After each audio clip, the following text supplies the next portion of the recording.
पिघलने वाले लोग कितने बेबस हैं, जलने वाले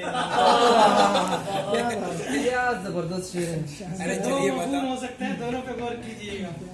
कितने बेबस हैं, अंदर अंदर पिघलने वाले लोग, दोनों समझ में आ गए। अंदर अंदर पिघलने वाले लोग, कितने बेबस हैं जलने वाले लोग, और बिन हदफ के टहलने वाले लोग, बिन हदफ के टहलने वाले लोग, और दो टकों में बहलने वाले लोग, अरे वाह, दो टकों में बिलाशुबा।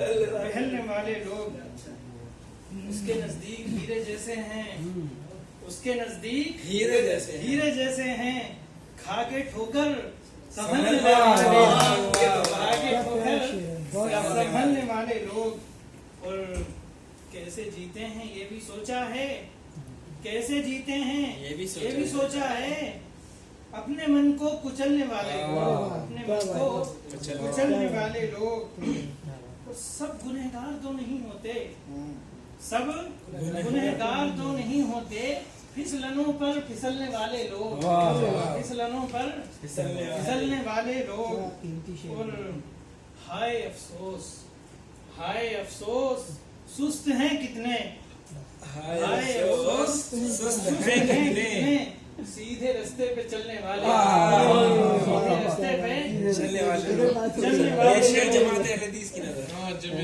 की नजर। सीधे रास्ते पे चलने वाले लोग, और बेलिबासी का दर्द क्या जाने, बेलिबासी का दर्द क्या जाने, रोज कपड़े बदलने वाले लोग, रोज कपड़े बदलने वाले लोग, इसके बहुत सारे मफहूम। और जिंदा जावेद मेरा रब है अता, जिंदा जावेद मेरा रब है अता, एक न एक दिन है ढलने वाले लोग, एक न एक दिन है ढलने वाले लोग, अंदर अंदर पिघलने वाले लोग, कितने बेबस हैं जलने वाले लोग।